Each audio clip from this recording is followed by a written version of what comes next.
Itinatago ko ang aking pagkatao bilang nag-iisang anak ng isa sa mga pinakamayayamang tao sa Beijing upang maranasan ang isang dalisay na pag-ibig kasama ang isang babaeng si. Isang pag-ibig na hindi natatakpan ng katanyagan, hindi nakatali sa katayuan. Ngunit, sa mismong sandali na handa na akong ipahayag ang katotohanan, isang pag-uusap ang bumagsak sa akin na parang malamig na tubig. Ang grupo ng mga kaibigan niya, komportable na nag-uusap sa Pranses sa harap ko, malapit ka nang umuwi para magpakasal, paano na ang boyfriend mong ito? Maghihiwalay ba? Si Liwayway ina ay bahagyang umikot ng baso ng alak sa kanyang kamay, ang kanyang mga labi ay umusli sa isang malamig na ngiti, hindi kami maghihiwalay. Gusto ko siya, ngunit masyado siyang mahirap, hindi ko siya maipakilala sa pamilya. Ang kasal na ito ay para lamang masiyahan ang hinihingi ng pamilya, at ang tunay kong pag-ibig ay siya. Sa oras na yon, itatago ko siya, tahimik na alagaan sa labas. Nag-usat sila ng walang pag-aalinlangan, dahil sa kanilang mga mata, ako ay isang mahirap na tao, hindi karapat-dapat na makaintindi ng Pranses. Ngunit hindi nila alam na hindi ko kailanman sinabi sa sinuman na bihasa ako sa wikang ito. Ang mga salitang iyon, bawat pangungusap, ay parang malamig na mga kutsilyo na sumaksak sa aking puso. Gumawa ako ng dahilan upang umalis sa banyo, tumawag agad sa pamilya. Mom, Dad, nagpasya na ako. Uwi ako upang pamahalaan ang negosyo. At ang babaeng iyon, plano mo bang isama siya? Ngumiti ako ng malamig, ang aking mga mata ay naging malamig. Hindi, plano kong makipaghiwalay sa kanya. Kailan ka uwi? Sa 1 linggo. Ngumiti ako ng malamig, ang aking mga mata ay naging malamig. Hindi, plano kong makipaghiwalay sa kanya. Kailan ka uwi? Sa 1 linggo. Nang bumukas ang pinto, ang tunog ng pag-uusap sa silid ay tila huminto. Ngunit hindi ko ito pinansin, diretsong naglakad patungo kay Liwayway ina at umupo. Tumingin siya sa akin, umiti ng malambing na parang walang nangyaring masama. Laming hato, saan ka ba nagtagal? Walang sinuman sa silid ang Pranses, ngunit sinadyang gumamit ng Pranses upang magtanong. Ina, kailan kayo ni Bughaw hahangin magpapakasal? Ang baso ng alak sa aking kamay ay bahagyang nanginginig. Si Liwayway ina ay nanatiling kalmado, sumagot sa Pranses, may petsa na ang pamilya. Sa loob ng kalahating buwan, ang buong silid ay biglang tahimik at sabay-sabay na tumingin sa akin. Isang tao sa grupo ng mga kaibigan, kalahating nagbibiro, kalahating seryoso, kung ikakasal ka kay Bughaw hahangin, ano na kay Ginoong Laming Hato? Maghihiwalay na ba? Dahan-dahang umiling si Liwayway ina, umiinom ng alak, na may boses na walang pakialam, ang kasal ay para lamang sa pamilya.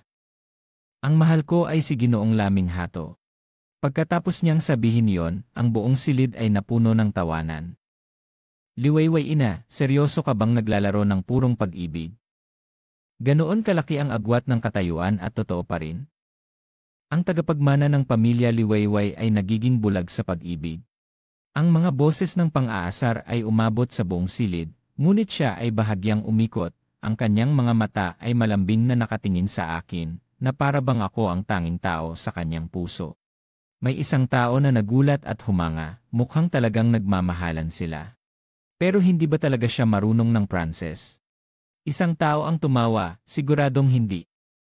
Isang mahirap na tulad niya, saan siya kukuha ng pera para mag-aral ng wika?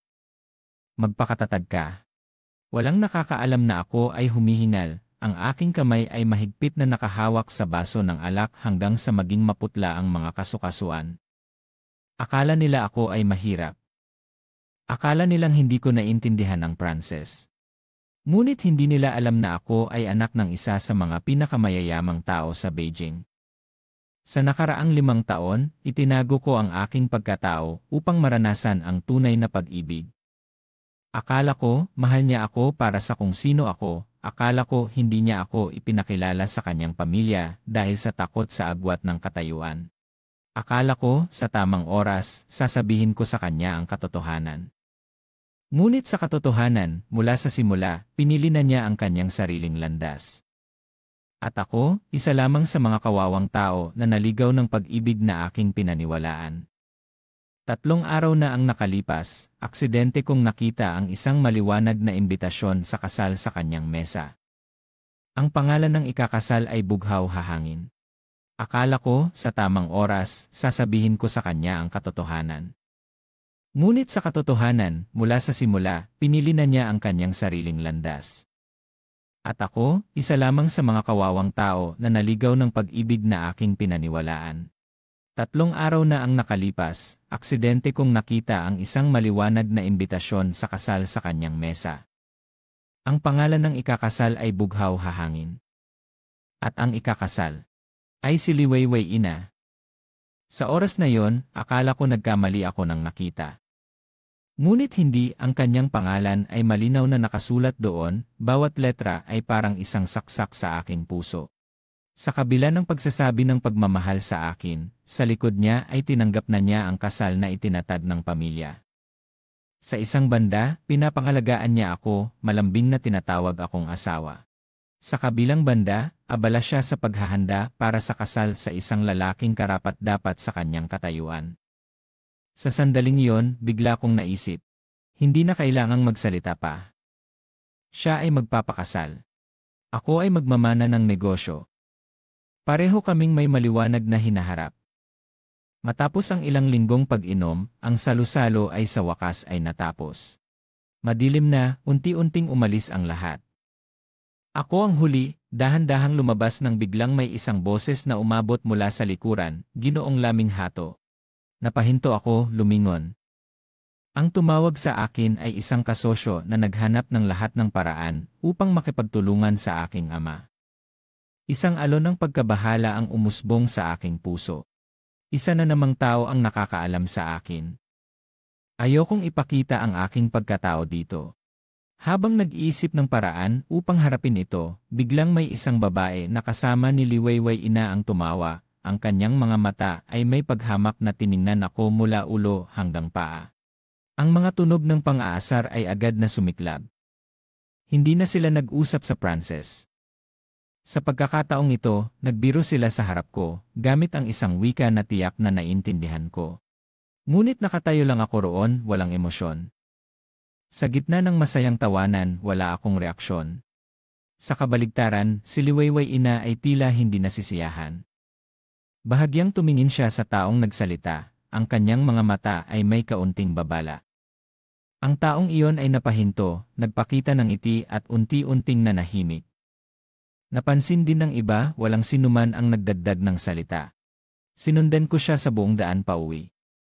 Wala kaming sinabi sa isa't isa. Tahimik na tila nakakapanghina. Tahimik na tila nakakapanghina. Pagdating sa bahay, nagpalit siya ng sapatos, sa wakas ay nagsalita. Hindi mo na kailangang samahan ako sa mga ganitong salu-salo. Nanatili akong kalmado, tahimik na nagtanong, dahil sa tingin mo ay pinapahiya kita. Napahinto siya, malinaw na hindi niya inaasahan ang tanong ko. Isang segundo ang lumipas, inabot niya ang kamay upang haplusin ang aking ulo tulad ng dati, ngunit iniiwasan ko ito. Ang atmosfera ay tila awkward. Si Liwayway Ina ay huminga ng malalim, ang kanyang boses ay naging mas malambing. Ano bang iniisip mo? Ayokong masaktan ka. Ngunit ang agwat ng katayuan sa pagitan natin ay masyadong malaki, mga ganitong bagay ay mangyayari pa. Hindi ako sumagot, tahimik na nakatingin sa kanya. Hindi ba nagmadali ang pamilya mo na pakasalan ka? Bahagyang natigilan siya, ngunit agad na bumalik ang kanyang mga mata sa karaniwang kalmado. Laming Hato, sapat na sayo na malaman na mahal kita. Ang iba pang mga bagay, hahanapan ko ng solusyon. Tahimik akong nagmuni-muni. Kung hindi ko siya masusing pinagmamasdan, talagang hindi ko matutukoy kung ano ang kakaiba sa kanya. Ngunit, ang paraan ng iyong pagresolba, hindi ba't ang ibig sabihin nito ay sumunod sa kagustuhan ng pamilya, magpakasal sa isang tao, ngunit nais pa ring panatilihin ang isang tao sa labas? Pumasok siya sa banyo. Ang kanyang likuran ay unti-unting nawala sa likod ng pinto. Hindi ako nagsalita. Bigla, mula sa bedside cabinet, isang tunog ang umabot. May bagong mensahe ang kanyang telepono. Hindi niya kailanman itinago ang password sa akin. Binuksan ko ang telepono, pinindot ang mensahe. Mula kay Bughaw Hahangin. Ako, bukas ay kailangan nating magpulong ang mga pamilya. Kung hindi ka mananatili sa akin ngayon, maaaring malaman ng mga magulang ang tungkol sa ating pekeng kasal. Alam kong mahal mo ang boyfriend mo, ngunit sa mga araw na ito, maaari mo bang bigyan ako ng kaunting dangal? Napangiti ako. Ang mga salita ay tila mapagpakumbaba, ngunit nakita ko ang kanyang tunay na layunin. Una, ginamit ang dahilan ng mga magulang upang pakiusapan siyang manatili. At pagkatapos, patuloy na hahanap ng dahilan upang unti-unting makapasok sa kanyang buhay. Wala akong pakialam. Dahil ang lahat ng ito ay wala nang kinalaman sa akin. Nagpasya na akong umalis. Naisip ko yon, inilagay ko ang mensahe sa estado ng hindi pa nababasa at dahan-dahan kong ibinalik ang telepono sa dati nitong pwesto. Makalipas ang ilang sandali, lumabas si ako mula sa banyo, kinuha ang telepono upang tingnan. Sa susunod na sandali, tiningnan niya ako ng may pag-aalala. Laming hato, biglang may mahalagang bagay sa kumpanya na kailangan mong asikasuhin ngayong gabi. Hindi ka na makakauwi, magpahinga ka na lang dito. Agad siyang umalis, hindi na napansin ang aking reaksyon, at hindi rin niya alam na dati ay lagi akong nag-aabot sa kanya sa pinto, nagrereklamo at umaasang makakapaglaan siya ng mas maraming oras para sa akin. Pero sa pagkakataong ito, hindi ko siya pinigilan, pinanood ko ang kanyang likod habang unti-unti siyang nawawala. Ding dong! Kaakibat ng pag-alis ni ako, nakatanggap din ako ng mensahe sa telepono. Sa isang salita ko, hahanapin ako ni ako. Bukas, makikita kami ng pamilya ng bawat isa. Kapag talagang ikinasal kami, ano ka? Isang kasintahan na hindi maipapakita sa liwanag. Ang mga salita ni Bughaw Hahangin ay talagang masakit pakinggan. Ngunit ang mas nakakasakit ay ang kutsilyo na ginamit upang saktan ako ay ibinigay mismo ng girlfriend kong akala ko ay makakasama ko sa habang buhay sa ibang tao. Marahil ay hindi alam ni ako na kahit hindi ko natagpuan ang imbitasyon sa kasal, hindi niya maitatago sa akin ng matagal ang kanyang nalalapit na kasal sa ibang tao. Dahil pagkatapos kong matuklasan ang imbitasyon, idinagdag ako ni Bughaw Hahangin bilang kaibigan. Sa mga nakaraang araw, patuloy siyang nagpapadala sa akin ng maraming nakaka-provoke na larawan. Larawan ni ako at Bughaw Hahangin na sumusubok ng wedding dress, larawan nilang pumipili ng diamond rings, larawan nilang nag-inspeksyon ng venue para sa kasal. Bawat larawan ay ganap na nagwasak sa lahat ng damdamin ko para kay ako. Nang gabing iyon, hindi umuwi si ako at wala akong pakialam. Nang magising ako kinabukasan, diretsong pumunta ako sa kumpanya, nag-submit ng resignation letter, at natapos ang proseso ng pag-alis sa parehong araw. Sa oras ng tanghalian, kumain ako kasama ang mga katrabaho sa ibaba. Matapos marinig na natapos ko na ang proseso ng pag-alis, isang malapit na katrabaho ang hindi nakatiis at nagbiro. Kamakailan, madalas akong nanonood ng mga video tungkol sa mga katrabaho na biglang umaalis para magmana ng kayamanan. Laming hato, hindi ka naman biglang umalis para magmana ng kayamanan, di ba? Nagbiro lang ang katrabaho, ngunit bahagya akong tumango para magmana ng kayamanan niya. Nagulat ang lahat sa loob ng ilang sandali at pagkatapos ay nagtawanan, itinuturing lamang itong biro na walang gaanong halaga. Ngumiti ako at hindi na nagbigay ng karagdagang paliwanag. Pagkatapos kumain, tinipon ko ang lahat ng gamit, inilagay sa isang kahon at niyayakap ito pauwi. Pagdating ko, nandyan si Liwayway Ina sa bahay, at nang makita akong may hawak na kahon, medyo nagulat siya, umuwi ka na ba? Tumango ako habang hawak ang kahon at naglalakad patungo sa kwarto, ngunit ang kanyang mga kilay ay nagkumpulan at tinawag ako. Hindi ba't sobrang gusto mo ang trabahong ito? Bakit bigla ka nalang umalis? Huminto ako at lumingon sa kanya, ngumiti, dahil may iba akong trabaho na nais gawin. Lahat ng tao ay nagmamaneho ng sarili nilang sasakyan, dapat ay umuwi na lang. Pero pagkaupo ko pa lang sa sasakyan, bago pa man umandar ang makina, kumatok na si Bughaw Hahangin sa bintana ng passenger seat at ibinaba ito. Hindi ko talaga makita ang kanyang mapanlait na anyo sa banyo kanina. Liwayway Ina, sira ang sasakyan ko, maaari mo ba akong ihatid pauwi? Si Liwayway Ina ay nagkunot ng noo at nag-isip na tumanggi, pero nagpatuloy siya, Sinabi ng tito at tita mo na alagaan mo ako, hindi mo ba yon nakalimutan? Bahagyang nagbago ang mukha ni Liwayway ina, ngunit sa huli ay pumayag pa rin. Nang makita kong tumango siya, mas lumalim ang ngiti sa mukha niya. Sunod, lalo pa siyang naging mapaghimagsik, tumingin sa akin. Pero nahihilo ako sa sasakyan, hindi ako makaupo sa likod. Ano ang gagawin natin? Tumingin si Liwayway ina sa akin. Bago pa ako makapagsalita, itinulak ko ang pinto at lumipat sa likod. Mabilis ang galaw, hindi pa nakakareact si Liwayway ina, nakaupo na ako sa likod. Ang mga salita niya ay naipit sa kanyang lalamunan, hindi makalabas, na nagdulot ng hindi komportableng pakiramdam. Gusto niyang magsalita, pero nang tumingin siya sa rearview mirror, pinikit ko ang aking mga mata, nagkunwaring gustong magpahinga. Nang magsara ang pinto ng sasakyan, nang makita akong nakapikit sa likod, bahagyang umangat ang kanyang labi sa isang mapagmataas na ngiti, Ginoong Laming Hato, kahit na siya pa rin ang gusto niya ngayon, ano ang halaga nito? Ang bagay na gusto ko ay sa akin pa rin mapupunta, hindi ba? Ang pagkuha sa puso niya ay isang usaping oras na lang. Tumingin siya kay Liwayway ina na may puno ng pagmamahal, Ginoong Laming, pagod ka na ba? Hayaan mo siyang magpahinga ng kaunti. Hinaplos ni Liwayway ina ang aking mukha, gising ka na. Tumakbo siya ng ilang hakbang, humabol at humarang sa akin sa pinto, naiinis ka ba? Si Bughaw Hahangin ay talagang anak lang ng kaibigan ng mga magulang ko, huwag mo nang isipin. Nagtaka si Liwayway ina, nag-isip na haplusin ang aking ulo, pero naiwasan ko, kaya't napilitan siyang magpaliwanag, ano bang iniisip mo? Talagang kaibigan ko lang siya. Ang mahal ko lang ay ikaw, alam mo yan. Nakita ang kanyang nagulat na mukha, diretsong pumasok ako sa pinto. Hindi ako maganda ang pakiramdam, magpahinga na ako sa kwarto. Pagkatapos sabihin yon, agad kong isinara ang pinto, ganap na pinigilan ang posibilidad na makapasok si Liwayway ina sa kwarto. Kinabukasan ng umaga, nag-aalmusal kami ni Liwayway ina sa dining room sa unang palapag nang biglang tumunog ang telepono sa tabi ko. Nais kong mag-isip ng paraan upang kanselahin ang pagkikita na ito nang tumunog ang kanyang telepono. Ito ay isang tawag mula kay Bughaw Hahangin.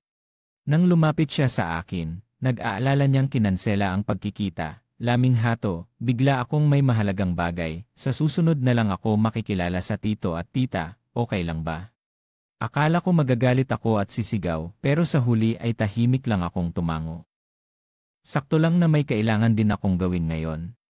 Nang dumating ako sa lugar ng pagkikita, binuksan ng lahat ang mga regalo, at nang makita ang bawat kahon ay may bagong branded na item, agad silang nagulat, Laming Hato, saan mo nabili ang mga ito? Ang ganda nila, lahat ay tunay. Nakita ang kanilang mga mukha na puno ng kasiyahan, hindi ko napigilan ang sarili kong magpaliwanag, pero tila hindi sila naniniwala. Kaya't nagpasya akong ibulgar ang aking tunay na pagkatao. Sa totoo lang, lahat ng sinabi ko dati tungkol sa aking ama na naglalaro, at ang aking ina na may malubhang sakit ay pawang kasinungalingan. Ang tunay kong pagkatao ay ako ang nag-iisang anak ng bilyonaryong pamilya si.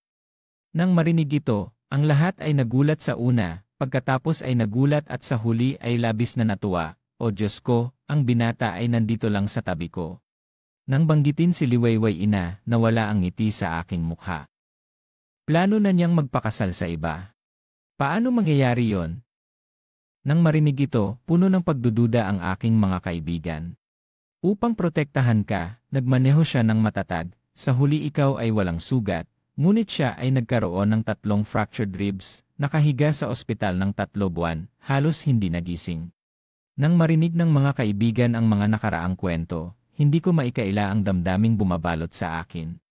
Noon, talagang mahal ako ni Liwayway ina, mahal na handang isakripisyo ang kanyang buhay. Pero ngayon, umiling ako, umiti ng bahagya, tama nga, mahal niya ako, pero ang pamilya niya ay naniniwala na ang aking pagkatao ay hindi sapat para sa kanya. Bago ko pa man maipahayag ang aking tunay na pagkatao, pumayag na siyang magpakasal sa iba. Sa kanyang pananaw, pagkatapos ng kasal, marahil ay nais niyang maging aking kabit. Agad na nagalit ang mga kapatid nang marinig ang mga salitang ito, ano? Kabit? Para sa nag-iisang anak ng bilyonaryo na maging kabit. Talagang nababaliw na ang pamilya Liwayway ina. Sige, sige, kung alam niyang tahimik kang umalis sa bahay, alam niyang tunay na pagkatao mo, tiyak na magsisisi siya. Sa pagkakataong iyon, pumasok si Liwayway ina at bughaw hahangin mula sa pinto. Nang marinig ang kanilang mga sinasabi, nagkunot ang kanilang mga noo, anong tunay na pagkatao?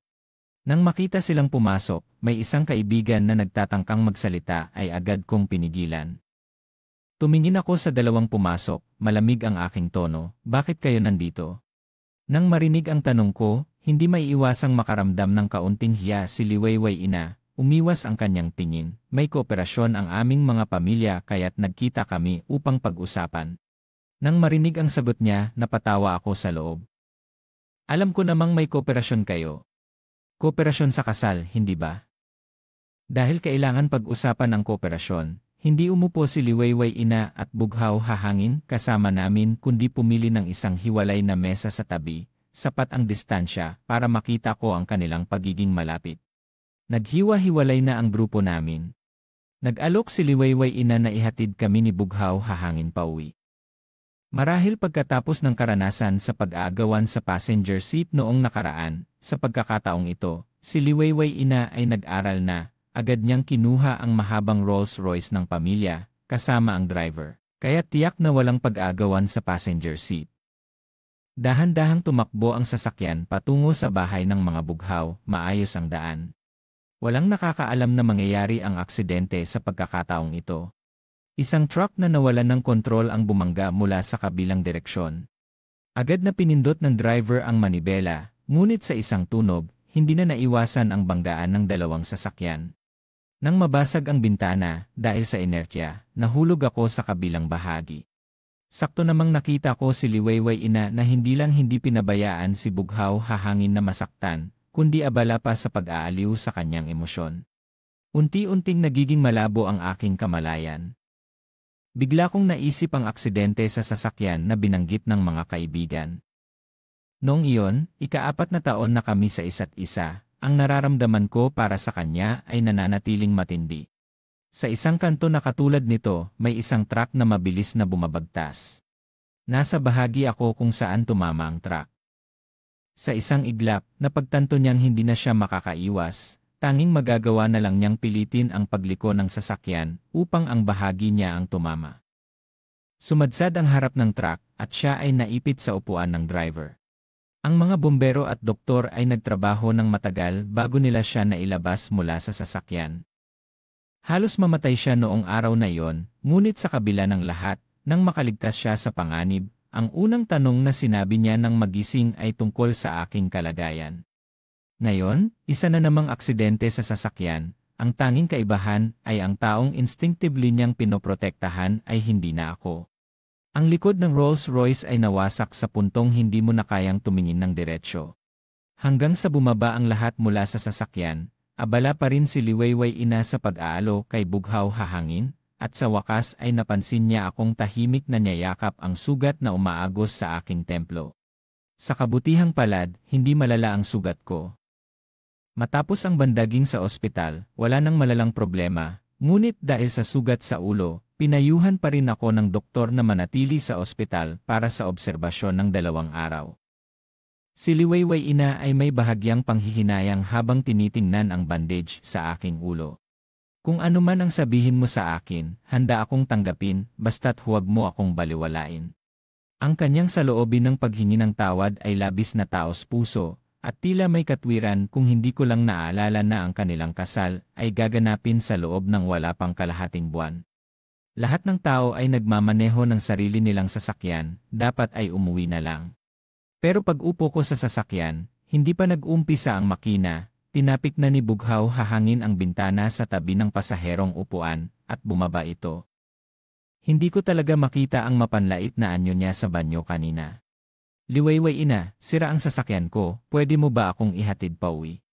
Nagtataka si Liwayway ina at mukhang tatanggi, pero nagpatuloy siya, sinabi ng tito at tita mo na alagaan mo ako, hindi mo ba yon nakalimutan? Bahagyang nagbago ang mukha ni Liwayway ina, pero sa huli ay pumayag pa rin. Nang makita kong tumango siya, mas naging maliwanag ang ngiti sa mukha niya. Sunod, lalo pa siyang naging mapaghimagsik, tumingin sa akin. Pero nahihilo ako sa sasakyan, hindi ako makaupo sa likuran. Ano ang gagawin natin? Tumingin si Liwayway Ina sa akin. Bago pa man siya makapagsalita, itinulak ko ang pinto at lumipat sa likuran. Mabilis ang galaw, hindi pa nakaka-react si Liwayway Ina, nakaupo na ako sa likuran. Ang mga salita niya ay naipit sa lalamunan, hindi makalabas, na nagdulot ng labis na pagkabahala. Gusto niyang magsalita, pero nang tumingin siya sa salamin, pinikit ko ang aking mga mata, nagkunwaring gustong magpahinga. Nang magsara ang pinto ng sasakyan, nakita niyang nakapikit ako sa likuran, bahagyang umangat ang sulok ng kanyang labi sa kasiyahan. Ginoong Laming Hato, kahit na siya pa rin ang gusto niya ngayon, ano ang halaga nito? Ang bagay na gusto ko ay sa akin pa rin mapupunta, hindi ba? Ang pagkuha sa puso niya ay isang usaping oras na lang. Tumingin siya kay Liwayway Ina na may puno ng pagmamahal. Ginoong Laming Hato, pagod ka na ba? Hayaan mo siyang magpahinga sandali. Hinaplos ni Liwayway Ina ang aking mukha, gising ka na. Tumakbo siya ng ilang hakbang, humabol at humarang sa akin sa pinto. Nagalit ka ba? Si Bughaw Hahangin ay talagang anak lang ng kaibigan ng mga magulang ko, huwag mo nang isipin. Tinanong ko, akala mo ba na pinapahiya kita? Ang mahal ko ay ikaw lang, alam mo iyon. Nakita ang kanyang naguguluhang mukha, diretso akong pumasok sa pinto. Hindi ako maganda ang pakiramdam, magpahinga na ako sa kwarto. Pagkatapos sabihin iyon, agad kong isinara ang pinto, tuluyang pinigilan ang posibilidad na makapasok si Liwayway Ina sa kwarto. Kinabukasan ng umaga, habang nag-aalmusal kami ni Liwayway Ina sa dining room sa unang palapag, biglang tumunog ang telepono sa tabi ko. Ito ay alarm na itinakda ko kanina, may tala tungkol sa pagkikita sa mga magulang. Nais kong mag-isip ng paraan para kanselahin ang pagkikita nang tumunog ang kanyang telepono. Ito ay tawag mula kay Bughaw Hahangin. Hindi ko alam kung ano ang sinabi sa kabilang linya, pero nagbago ang mukha niya. Habang papalapit siya sa akin, may pag-aalangan niyang kinansela ang pagkikita. Laming Hato, bigla akong may mahalagang bagay, sa susunod na lang ako makikipagkita sa tito at tita, okay lang ba? Akala ko magagalit ako at sisigaw, pero sa huli ay tahimik lang akong tumango. Sakto lang na may kailangan din akong gawin ngayon. Hindi nagtagal matapos umalis si Liwayway Ina, umalis din ako sa bahay, pumunta sa shopping mall, naghahanda ng regalo para sa mga kaibigan na makikita ko. Nang dumating ako sa lugar ng pagkikita, binuksan ng lahat ang mga regalo, at nang makita ang bawat kahon ay may bagong branded na item, agad silang nagulat at sumigaw, Laming Hato, saan mo nabili ang mga ito? Ang ganda nila, tunay na mga produkto. Nakita ang kanilang masayang anyo, hindi ko mapigilang magpaliwanag, pero nagpakita sila ng kawalang paniwala, kaya't nagpasya akong ipakita ang aking tunay na pagkatao. Sa totoo lang, lahat ng sinabi ko dati tungkol sa aking ama na naglalaro sa sugal, at ang aking ina na may malubhang sakit ay pawang kasinungalingan. Ang tunay kong pagkatao ay ang nag-iisang anak ng bilyonaryong Go. Ang dahilan kung bakit ako umalis sa inyo ay dahil malapit na akong bumalik upang ipagpatuloy ang negosyo ng pamilya. Nang marinig nila ito, una silang nagulat, pagkatapos ay nagulat at sa huli ay labis na nagalak, o Diyos ko, ang mayamang binata ay nandito lang sa tabi ko. Nang banggitin si Liwayway Ina, nawala ang ngiti sa aking mukha. Plano na niyang magpakasal sa iba. Paano mangyayari yon? Nang marinig ito, puno ng pagdududa ang mga kaibigan ko. Sa aming mga mata, siya ay isang napaka-espesyal na babae sa mataas na lipunan, hindi ba? 3 taon na ang nakalipas, sinabi mong gusto mo ng mga night blooming serious, ginastos niya ang malaking halaga para bilhin lahat ng night blooming serious sa mundo para lang mapangiti ka. 2 taon na ang nakalipas, nagkasakit ka, kinansela niya ang kontrata na nagkakahalaga ng daan-daang milyon para umuwi mula sa ibang bansa, at personal na alagaan ka ng walang tulog sa buong gabi. At 1 taon na ang nakalipas, nang maaksidente ang sasakyan nyo, dapat ay tumama ang isang truck sa'yo. Upang protektahan ka, nagbago siya ng direksyon, sa huli ikaw ay walang sugat, pero siya ay nabalian ng 3 tadyang, nakahiga sa ospital ng 3 buwan, halos hindi na nagising. Ago siya ng direksyon, sa huli ikaw ay walang sugat, pero siya ay nabalian ng 3 tadyang, nakahiga sa ospital ng 3 buwan, halos hindi na nagising.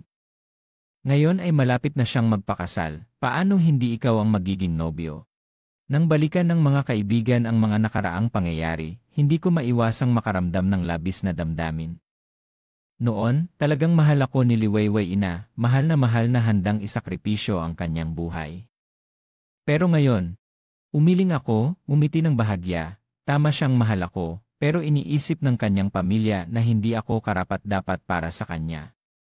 Hindi ko pa nasasabi ang aking tunay na pagkatao, pumayag na siyang magpakasal sa iba. Sa kanyang pananaw, pagkatapos ng kasal, marahil gusto niya akong gawing kabit.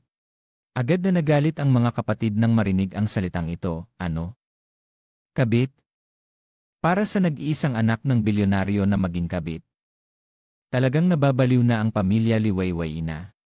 Sige, kung malaman niyang tahimik kang umalis sa bahay, at alam niyang tunay mong pagkatao, tiyak na magsisisi siya ng labis.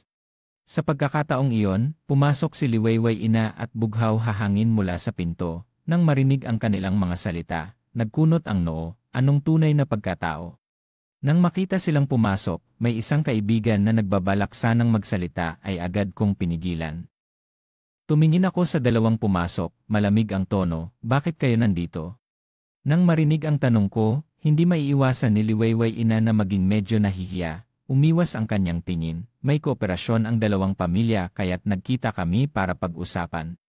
Nang marinig ang sagot niya, napatawa ako sa loob. Alam ko na ang kooperasyon ng mga tao. Kooperasyon sa kasal, hindi ba?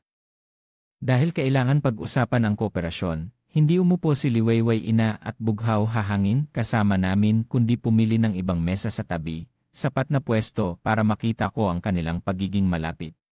Matapos kumain, naghiwa-hiwalay na ang grupo namin. Iminungkahi ni Liwayway ina na ihatid kami ni Bughaw hahangin pauwi. Marahil pagkatapos ng karanasan sa pag-aagawan sa pasaherong upuan noong nakaraan, sa pagkakataong ito ay nagkaroon ng karanasan si Liwayway ina, agad niyang kinuha ang pinalawig na Rolls Royce ng pamilya, may driver pa. Kaya tiyak na walang pag-aagawan sa pasaherong upuan. Dahan-dahan ang sasakyan papunta sa bahay ng mga bughaw, maayos ang daan. Walang nakakaalam na mangyayari ang aksidente sa pagkakataong ito. Isang truck na nawalan ng kontrol ang biglang sumugod mula sa kabilang direksyon. Ang driver ay reflexively na nagmanipula ng manibela, pero narinig lang ang isang malakas na tunog, hindi na naiwasan ang banggaan ng dalawang sasakyan. Nang mabasag ang bintana, dahil sa inertya ay nahulog ako sa kabilang bahagi. Sakto namang nakita ko si Liwayway ina, hindi lang niya pinabayaan si Bughaw hahangin na masaktan, abala pa siyang nagpapakalma sa kanyang emosyon. Unti-unting nagiging malabo ang aking kamalayan. Bigla kong naisip ang aksidente sa sasakyan na binanggit ng mga kaibigan. Noong iyon, ika-4 na taon na kami magkasama, ang nararamdaman ko para sa kanya ay nananatiling masidhi. Sa isang kanto na katulad nito, isang truck na bumabagtas ng mabilis. Nasa bahagi ako kung saan tumama ang truck. Sa isang iglap, napagtanto niyang hindi na niya maiiwasan, kaya't pinilit niyang iwasan ang bangga sa pamamagitan ng pagliko ng sasakyan upang ang bahagi niya ay nakaharap sa pagtama. Ang harapan ng truck ay sumadsad at siya ay naipit sa upuan ng driver. Niya ay nakaharap sa pagtama. Ang harapan ng truck ay sumadsad at siya ay naipit sa upuan ng driver. Ang mga bombero at doktor ay nagtrabaho ng matagal bago nila siya nailabas mula sa sasakyan. Halos mamatay siya noong araw na iyon, ngunit sa kabila ng panganib, ang unang sinabi niya nang magising siya ay ang pag-alala sa aking kalagayan. Ngayon, isang aksidente sa sasakyan na naman, ang tanging kaibahan ay ang taong instinctively niyang pinoprotektahan ay hindi na ako. Ang likod ng Rolls Royce ay nasira ng labis na hindi mo kayang tumingin ng diretsyo.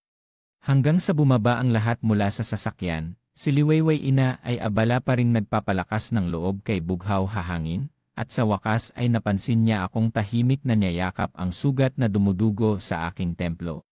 Sa kabutihang palad, hindi malala ang aking sugat. Pagdating sa ospital at matapos ang bandaging, wala nang malalaking problema, ngunit dahil sa sugat sa ulo, pinayuhan pa rin ako ng doktor na manatili sa ospital para sa obserbasyon ng 2 araw. Si Liwayway ina ay may kaunting pagsisisi habang tinitingnan ang bandage sa aking ulo. Laming hato, pasensya na, noong mga panahong iyon, naisip ko lang na magkakaroon kami ng pakikipagtulungan kay Bughaw Hahangin. Kailangan naming dumalo ng magkasama kaya't hindi dapat masaktan ang mukha niya. Kaya't pinrotektahan ko siya.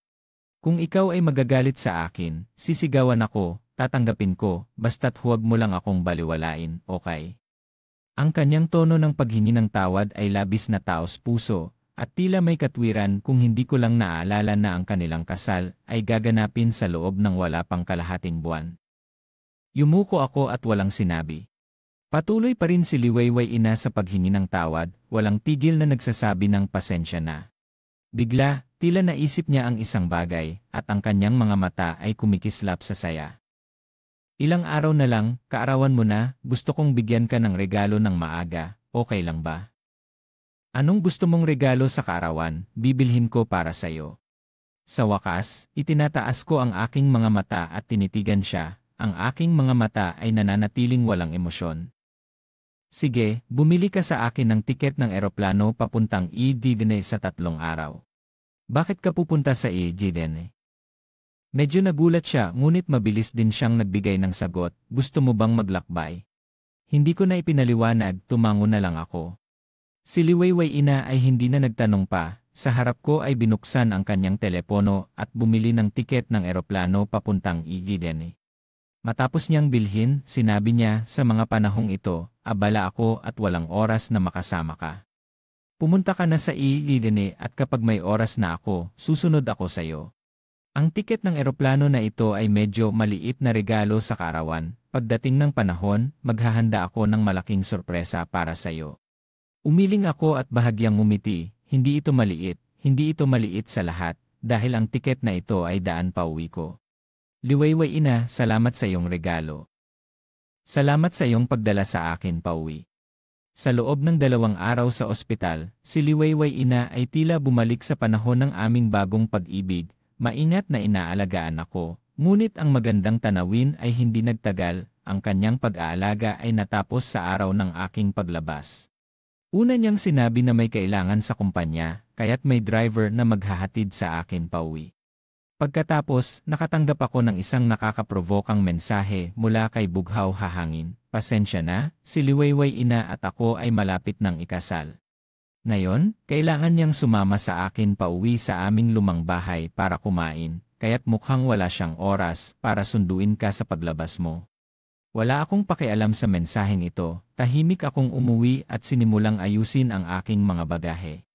Sa araw ng aking pag-alis, maaga akong bumangon.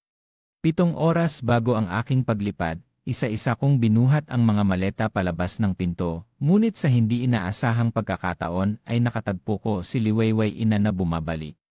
Nang makita ang mga maleta na nakatambak sa harap ng villa, nagulat siya at biglang umusbong ang isang pakiramdam ng pangamba sa kanyang puso. Anong nangyari? Akala ko ba ay pupunta ka lang sa Edine para maglibang? Mukha akong kalmado, tila talagang handa lang akong umalis para maglakbay, ngunit ang aking paliwanag ay hindi pa rin nakapagpasaya sa kanya. Hindi ba't 1 o 2 araw lang ang pupuntahan? Kailangan bang magdala ng maraming bagahe? Bahagya akong ngumiti, magdadala lang ako ng ilang damit, gusto kong kumuha ng maraming litrato. Ngunit dati, hindi ka naman mahilig sa pagkuha ng litrato. Sa mga pagkakataong naglakbay tayo ng magkasama, hindi ka kailanman nagdala ng ganitong karaming gamit. Ang pangamba ay kumalat mula sa kanyang puso patungo sa buong katawan, na nagpasimula sa kanya na buksan ang aking maleta upang tingnan kung totoo ang sinasabi ko. Nang siya ay handang kumilos, isang nagmamadaling tunog ng telepono ang pumutol sa kanyang isip. Ito ay tawag mula kay Bughaw Hahangin. Pagkatapos makinig sa tawag, hindi ko alam kung ano ang sinabi sa kabilang linya. Si Liwayway Ina ay tahimik na naghintay ng ilang sandali, ngunit sa huli ay umalis pa rin siya sa harap ng pinto. Bago siya umalis, hindi niya nakalimutang ipaalala sa akin muli, laming hato, huwag masyadong magtagal. Kapag nag-book ka na ng tiket pa uwi, ipaalam mo sa akin, susunduin kita. Hindi ako sumagot dahil alam kong hindi na ako babalik. Ang pagkikita na ito ay talagang pamamaalam. 5 oras bago ang paglipad, pinalitan ko ang password ng pangunahing pinto mula sa aking kaarawan patungo sa kaarawan ni Bughaw Hahangin. Pagkatapos, naglagay ako ng isang piraso ng papel na may tala sa pinto. Sa anumang kaso, ito ay magiging tahanan ni Ginoong Bughaw, kaya mas makatuwiran na ang password ay nakabase sa kanyang kaarawan. 3 oras bago ang paglipad, hinanap ko ang lahat ng mga litrato naming magkasama ni Liwayway Ina sa villa, isa-isa kong itinapon ang mga ito sa apoy. Niyayakap ko siya, naghalikan kami sa ilalim ng mga paputok, paulit-ulit na sinasabi na siya ay akin.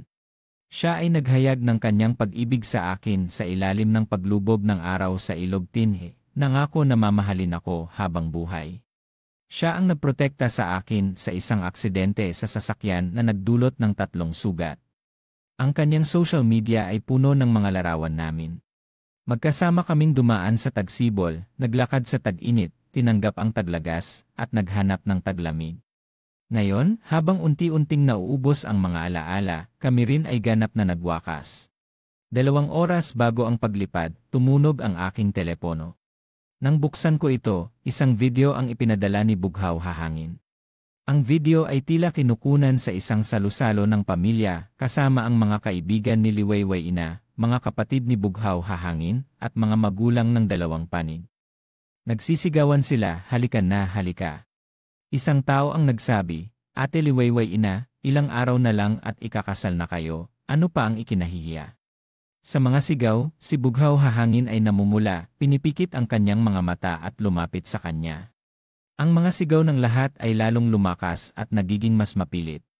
Si Liwayway Ina ay nakatitig lamang sa taong nasa harap niya at sa huli ay pinikit ang kanyang mga mata at siya ay humalik pabalik. Ang video ay patuloy na umuulit. Sa ika-7 ulit, dumating ang mensahe mula kay Bughaw Hahangin, "Ginoong Laminghato, napanood mo na ba?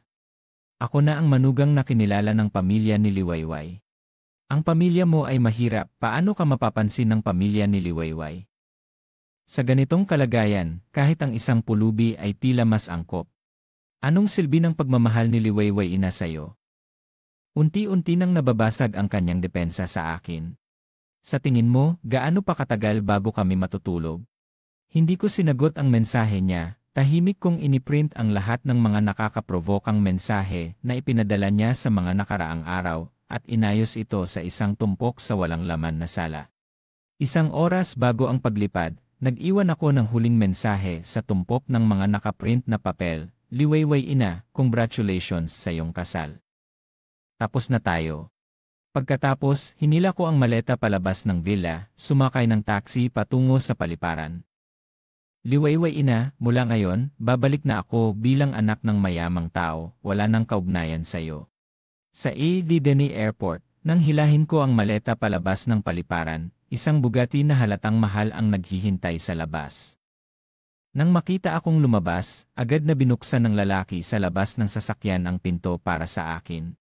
"Young Master, pakiakyat sa sasakyan." Ang mga bagahe ay inilagay sa sasakyan. Umupo ako sa loob ng sasakyan at natural na nakipag-usap sa lalaki sa driver's seat. "Tiyo Ginoong Laminghato, bakit ka nandito para sunduin ako? Nasaan ang driver natin?" Si Tiyo Laminghato ay ngumiti, ang mga kunot sa kanyang mga mata ay nagbigay sa kanya ng mas mapayapang anyo. Ang sasakyan ay dahan-dahang umandar at sumabay sa daloy ng trapiko. Ang boses niya ay narinig, "Young Master, matagal na kayong hindi umuwi. Narinig kong babalik ka ngayon, kaya't nag-volunteer akong dumaan para sunduin ka. Mukhang namimiss mo na ako." Ngumiti ako, may bahagyang pang-aasar sa aking mga mata. Agad na huminto ang sasakyan sa harap ng villa ng pamilya Ginoong Laminghato. Pagbaba ng sasakyan, diretsong pumasok ako sa villa. Nang buksan ko ang pinto, may isang grupo ng mga katulong na nakatayo at naghihi. Nang makita akong pumasok, sabay-sabay silang nagbigay galang, "Maligayang pagbalik, Young Master." Medyo naguluhan ako. Si Tio D ay nagdala ng maleta at agad na tinanggap ito ng mga katulong at dinala sa itaas. Nakita ang aking naguguluhang mukha, si Tio D ay tumawa ng malakas. Mahalaga sa mga may-ari ang seremonya, nang malaman nilang uwi ka, nag-training sila buong gabi para sa pagtanggap. Tumango ako. Kahit na ang tanawin na ito ay labis na magarbo, hindi ako nagsalita upang masira ang saya at diretsong pumunta sa sala. Totoo nga, ang sala ay puno ng tao. Naroroon ang aking mga magulang ko kasama ang aking tiyuhin at tiya, lahat sila ay naroroon. Lumapit ako at bumati sa bawat isa at umupo sa tabi ng aking mga magu. Nakita ang kanilang mga nag-aalagang mukha, ang aking pinapanatiling kalmado ay biglang naglaho, at sa aking puso ay umusbong ang isang damdaming hindi maipaliwanag. Mula pagkabata, ako ay pinalad ng lahat ng matatanda sa bahay, hindi kailanman nakaranas ng anumang paghihirap. Hanggang sa nagpasya akong itago ang aking pagkatao upang sanayin ang aking sarili, pumunta sa Haiti Dene at makilala si Liwayway Ina. Sa loob ng 5 taon, ibinigay ko sa kanya ang isang tapat na puso. Noon, talagang nais kong makasama siya habang buhay at naniniwala akong balang araw kami ay magiging tanging isa sa isa't isa. Ngunit sa kasamaang palad, sa huli, ako ay naging lihim na kasintahan niya nang hindi ko alam. Isang tapat na puso ay sa huli ay para lamang sa mga aso. Napansin ng aking ina ang aking pagkabigo, hinaplos ang aking balikat, nangyari na ang mga bagay, hayaan mo na itong lumipas. Ang hindi natin kinatatakutan ay ang paggawa ng pagkakamali, sa anumang kaso, magsisimula tayong muli. Wala tayong kakulangan sa kakayahang magpatawad sa mga pagkakamali.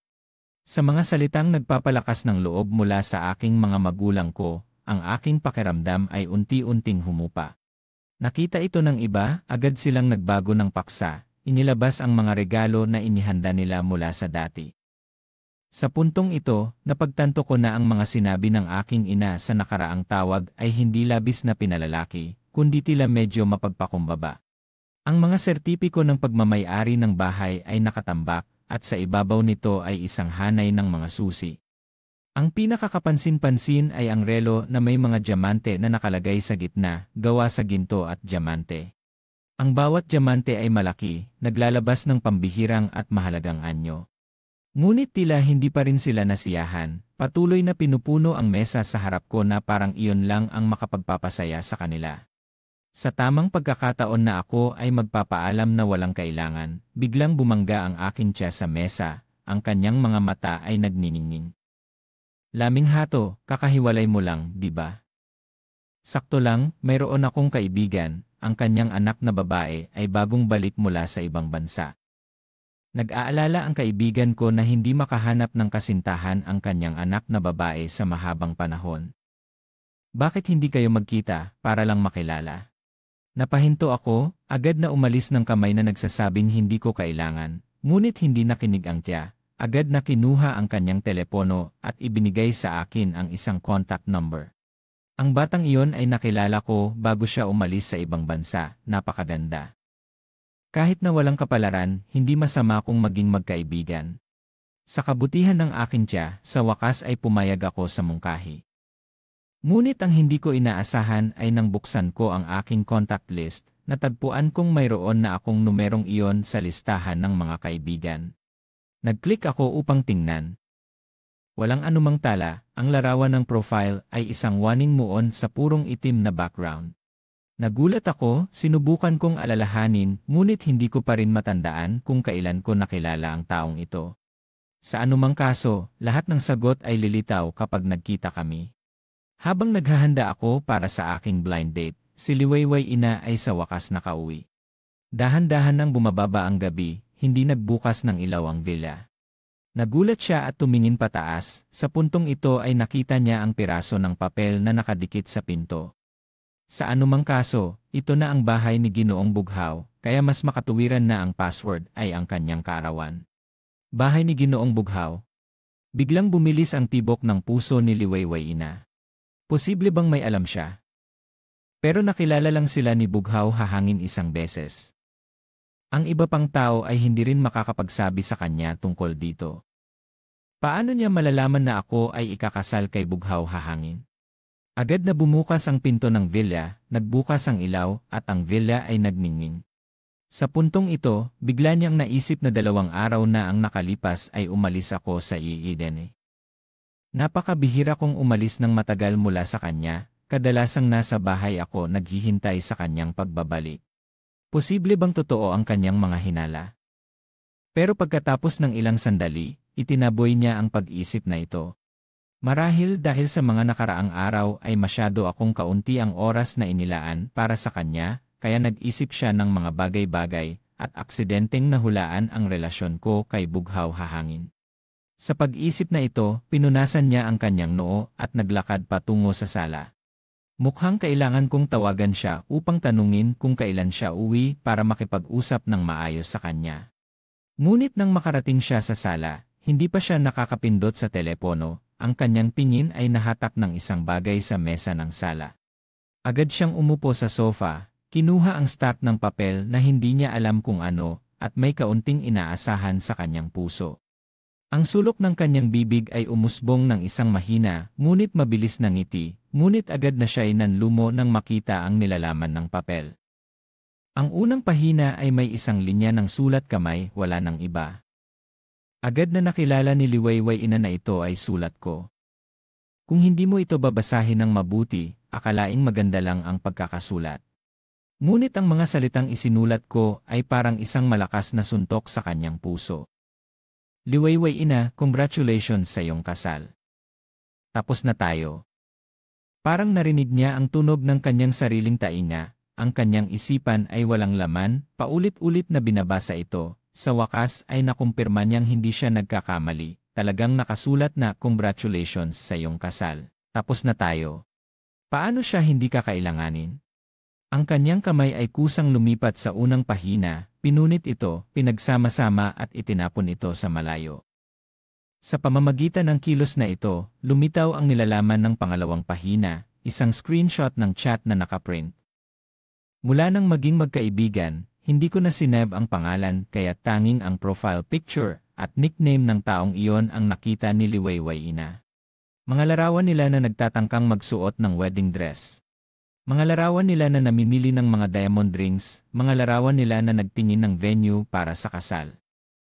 At ang video na yon, ginamit ko ang isang frame na tumigil sa isang pinaka-representative na sandali sa buong video, ito rin ang frame na gusto kong makita niya. Sila ni Bughaw Hahangin ay naghalikan sa harap ng kanilang mga pamilya at isang grupo ng mga kaibigan. Ang tensyon sa isipan ni Liwayway Ina ay biglang naputol. Ang takot na hindi maipahayag ay umusbong sa kanyang puso. Ang kanyang mukha ay namutla ngunit ang kanyang bibig ay patuloy na bumubulong ng hindi pwede. Tumayo siya, tumakbo patungo sa kwarto sa itaas, ang kanyang mga binti ay bahagyang nanginginig. Nang umakyat siya sa hagdang bato, hindi siya nag-inat at nadulas, bumagsak siya mula sa hagdang bato. Ang sakit ay tumulong sa kanya na makabawi ng kaunting katinuan. Sa itaas, ang kanyang mga binti ay bahagyang nanginginig. Nang umakyat siya sa hagdang bato, hindi siya nag-inat at nadulas, bumagsak siya mula sa hagdang bato. Ang sakit ay tumulong sa kanya na makabawi ng kaunting katinuan. Pinagdiinan niya ang kanyang mga ngipin at sumandal sa railing ng hagdang bato at tumayo muli, naglalakad na may kaunting panghihina pataas. Sa pagkakataong ito, marahil dahil sa mas mabagal na paglalakad, wala nang nangyaring aksidente, matagumpay siyang nakabalik sa kwarto. Sa isang sulyap, napansin niyang ang mga gamit sa kwarto ay kanya na lamang. Lahat ng mga bagay na may kaugnayan sa ako ay nawala ng walang bakas. Kahit ang frame ng larawan na dati nilang pinagsamahan sa bedside table, ngayon ang larawan sa loob ay nawala na rin, naiwan na lamang ang walang laman na frame, nakatayo pa rin sa dati nitong pwesto. Parang may naisip si Liwayway Ina, ang kanyang mga mata ay muling nagliwanag ng takot. Hinila niya ang aparador at binuksan ang drawer, pagkatapos kunin ang kanyang mga gamit, ang mga puwang na iyon ay walang laman. Ang kwarto, banyo, opisina, hinanap niya ang lahat ng sulok ng villa, lahat ng posibleng lugar na maaaring naglalaman ng mga bagay na may kaugnayan sa amin, ngunit wala nang natagpuang kahit isang bagay na may kaugnayan sa ako. Naalala niya ang mga nakaraang panahon, bigla akong nagsabi na gusto kong maglinis ng bahay, at itapon ang lahat ng mga bagay na magkasama namin. Ngayon, sa wakas ay naintindihan niya ang dahilan kung bakit ko ito ginawa. Napakamasakit na hindi siya nag-iwan ng kahit anong alaala.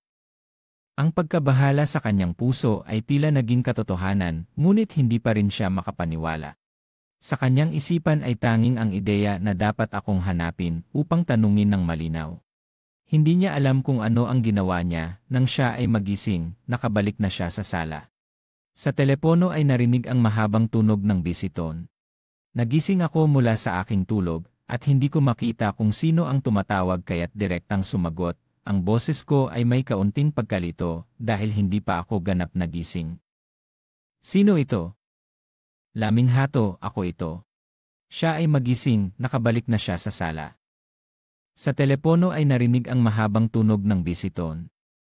Nagising ako mula sa aking tulog at hindi ko makita kung sino ang tumatawag kaya't direktang sumagot. Ang boses ko ay may kaunting pagkalito dahil hindi pa ako ganap na gising. Sino ito? Laminghato, ako ito. Nahihirapan siyang nagsalita, natatakot na baka isara ko ang tawag dahil akalain ito ay isang abala. Nasaan ka? Gusto kitang makita, pati na rin ang mga larawan nating dalawa.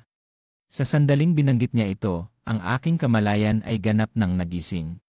Nakita ko ang telepono at malinaw na nakita ang mga salitang liwayway ina sa screen na pabuntong hininga ako. Mali ang kalkulasyon, nakalimutan kong i-block ang kanyang contact. Habang ako'y tahimik, si Liwayway ina sa kabilang linya ay patuloy na tinatawag ang aking pangalan ng ilang beses. Sa aking puso, hindi ko maiwasang makaramdam ng inis. Liwayway, malapit ka ng ikasal kaya kailangan mong panatilihin ang distansya at iwasan ang mga hindi kinakailangang hindi pagkakaintindihan. Ang mga larawan na yon, kapag nakita ito ni Bughaw hahangin, tiyak na hindi siya magiging masaya, kaya't sinunog ko na ang lahat. Tungkol sa pagkikita, sa tingin ko ay hindi na ito kinakailangan.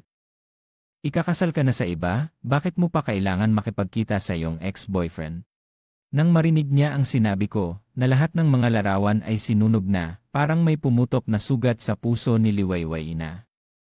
Ang mas nakakasakit para sa kanya ay ang aking matigas na pagtanggi na makipagkita. Laminghato, hindi ko pa sinang-ayunan ang paghihiwalay. Hindi ito gaya ng iniisip mo sa pagitan ko at ni Bughaw hahangin. Ang tunay na mahal ko ay ikaw lamang. Paano mo ako basta-basta iiwan ng ganito? Sa pagtatapos ng kanyang pangungusap, narinig ko pa ang kanyang tinig na nahirapang humikbi, na naging dahilan upang ako'y manahimik sa isang sandali. Napakabihira kong makita siyang umiiyak. Sa loob ng 5 taon, maliban sa pagkakataong ito, isang beses ko lamang siyang nakita na umiyak. Iyon ay noong nagkaroon kami ng aksidente sa sasakyan noong taong iyon. Maliwanag na siya ang mas malubhang nasaktan, ngunit nang magising siya at makita ang mga sugat na hindi maiiwasan sa aking katawan, siya'y umiyak ng tahimik. Sa mga sandaling iyon ay hindi na siya nagpakita ng kanyang matatag na anyo sa mundo ng negosyo. Kung sakaling may isang kasosyo mula sa Liwayway ina group na hindi sinasadyang dumaan at makita ang kanyang anyo, tiyak na sila'y magugulat. Ito na ang pangalawang pagkakataon. Hindi ko kailanman pinawalang bisa ang pagmamahal ni Liwayway ina para sa akin noon. Ngunit dahil nakita ko kung paano siya nagmahal sa akin, nang siya ay pumayag na pakasalan si Bughaw hahangin sa ilalim ng pressure ng kanyang pamilya, agad kong naisip na ang kanyang puso ay nagsimula ng lumihis. Marahil mahal pa rin niya ako, ngunit hindi na ako lamang ang kanyang mahal. Kaya't pagkatapos niyang pag-isipan, ako ang magiging unang taong iwan niya. Kahit na siya ay nagpasya na itago ako bilang isang lihim na kasintahan o sa hinaharap sa aksidente, siya ay instinctively na nagligtas kay Bughaw hahangin muna, ang taong kanyang pinapahalagahan ay hindi na ako. Kaya't sa pagkakataong ito, kahit na narinig ko ang kanyang tinig na nahirapan, narinig ang kanyang kalungkutan, wala na akong naramdaman na kahit anong alon sa aking puso. Liwayway ina, tayo ay naghiwalay lamang. Ang paghihiwalay ay hindi nangangailangan ng pagsang-ayon ng parehong panig. At kung pag-uusapan ang tungkol sa pag-abandona, hindi ba't ikaw ang unang nag-abandona sa ating relasyon? Ngayon ay sinasabi mong ako ang nag-abandona sa iyo. Sa puntong ito, sana ay maunawaan mo na tayo ay naghiwalay na, sana ay huwag mo nang buluhin ang aking buhay. Sa bawat salitang sinabi ko, ang puso ni Liwayway ina ay muling sumakit. Kumilos siya ng kanyang mga labi, ang kanyang mga mata ay puno ng luha. Laminghato. Nang tawagin niya ang aking pangalan, ang telepono ay nagbigay ng tunog ng busy tone, nagpapahiwatig na natapos na ang tawag. Siya'y nagulat at nag-isip na tatawag muli, ngunit natuklasan niyang hindi na siya makatawag. Na-block na siya. Laming hato. Nang tawagin niya ang aking pangalan, ang telepono ay nagbigay ng tunog ng busy tone, nagpapahiwatig na natapos na ang tawag. Siya'y nagulat at nag-isip na tatawag muli, ngunit natuklasan niyang hindi na siya makatawag. Na-block na siya. Sinubukan ni Liwayway Ina ang iba't ibang paraan ng pakikipag-ugnayan, ngunit natuklasan na lahat ng mensaheng ipinadala ay may isang pulang tandang pananong. Siya'y nalumbay at naupo sa sofa, ang kanyang mga mata ay muling bumalik sa mga dokumentong iyon. Tinutok niya ang kanyang mga mata sa mga dokumento, ang kalungkutan at galit ay umusbong. Itinulak niya ang mga papel mula sa mesa. Lahat ng ito ay dahil kay Bughaw Hahangin. Kung hindi siya ang nagbunyag ng bagay na ito sa harap ni Ginoong Laming Hato, paano siya biglang umalis ng ganito? Ang huling piraso ng papel na nahulog sa kanyang harapan ay ang huling pagyayabang na ipinadala ni Bughaw Hahangin sa akin, ano kung mahal ka niya.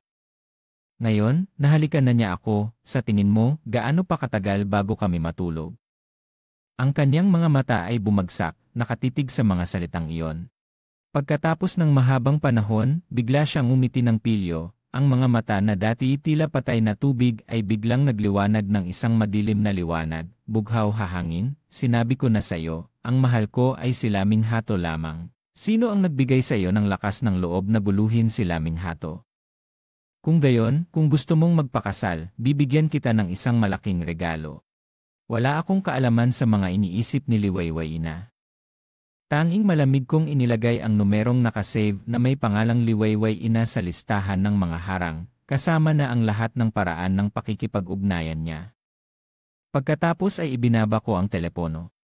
Nakatulog ako at sa gabing iyon, natulog ako ng napakamaayos dahil bukas ang araw na pupunta ako sa kumpanya upang tanggapin ang posisyon bilang C na inilipat dito. Nagising ako ng maaga. Sigurado akong kayang-kaya kong manatili sa posisyong ito. Ngunit kahit sa unang araw ng aking panunungkulan, hindi ko papayagang maging paksa ako ng mga chismis. Ang Nidenili Group ay isang negosyo ng pamilya ng mga C, na may higit sa 100 taong kasaysayan at malawak na saklaw ng negosyo. Ang balita tungkol sa paglipat ng isang batang C na gwapo sa Nidenili Group ay kumalat na sa buong mundo ng negosyo bago ako umupo sa posisyon. Noong panahong iyon, si Liwayway Ina ay kasama ang kanyang mga kaibigan na umiinom upang magpakasaya sa pinakamalaking club sa Haitidene.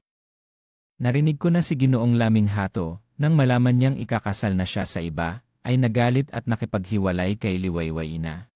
Tama, marami na akong nakitang mga gwapong lalaki na umaasa sa kanilang mga kasintahan tulad niya. Dati, hindi ba't gusto niyang kumapit sa iyo? Ngayon, nang gumuho ang kanyang mga pangarap, normal lang na hindi niya ito matanggap. Sa huli, baka maawa ka sa kanya at makipag-ayos ulit. Klang!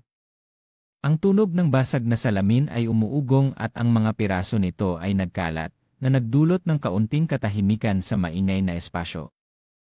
Bigla, ang malamig at puno ng yelo na boses niya ay umabot sa mga tainga. Sapat na ba ang inyong sinasabi? Ang ibang tao ay naguguluhan. Tinitingnan ang mukha niya, walang sumasagot, walang nakakaintindi kung bakit siya nagalit. Ang mga sinabi niya ay tila nagtatanggol sa akin, ngunit hindi ito ang unang pagkakataon na sinabi nila ito. Kahit sa harap niya, hindi sila nag-atubiling magsalita ng ganoon, at kami ni ako ay hindi kailanman tumutol. Bakit siya nagalit ngayon? Sa wakas, si Luthin, na pinakamalapit sa kanya, ay nagkunot ng noo at nagsalita upang sirain ang katahimikan na tila namatay.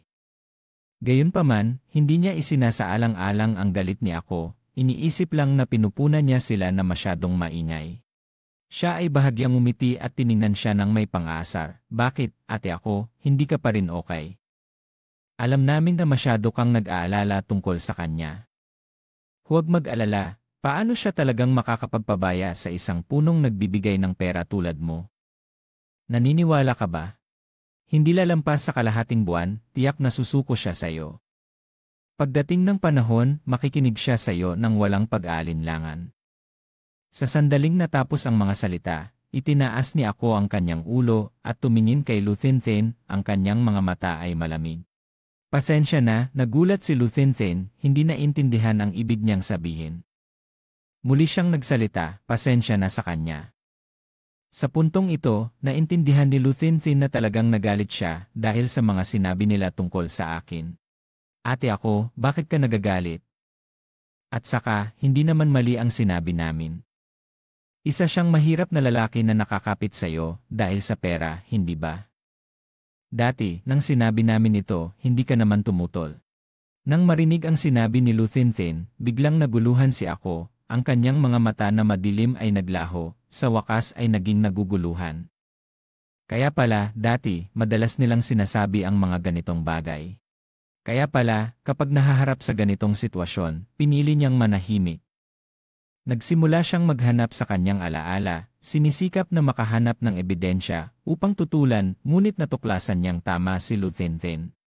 Hindi ito ang unang pagkakataon na nagsalita sila ng masama tungkol sa akin, at kahit na wala ako o naroroon, sa tuwing nagsasalita sila, sa wikang Pranses, tahimik siyang sumasang-ayon. Tanging kapag sila ay nagsasalita ng tuwiran sa kanyang harapan, siya lamang ang pumipigil ng isa o dalawang salita. Ngunit paano magiging ebidensya ang mga salitang iyon? Ito ay isang dula na kailangan niyang gampanan sa harap ko. Kamakailan, nagtalaga ang Saint Key Group ng isang CA, narinig niyo na ba ang balita? Narinig na ito ay anak ng pamilya Ginoong Laming Hato, sa mga nakaraang taon ay walang balita, narinig na nag-aral siya sa ibang lugar. Ngayon, bumalik na, agad na ibinigay ang Saint Key Group sa kanya. Sa pamilya Ginoong Laming Hato, isa lamang ang kanilang anak, sa huli, ang mga ari-arian ay mapupunta rin sa kanya. Kahit na nag-aral siya ng parachuting, tiyak na maayos siyang naihanda mula pa noong una, kaya't maaari ng direktang mag-umpisa. Pareho silang anak ng mayaman, ngunit bakit ang agwat sa pagitan ng tao ay ganito kalaki?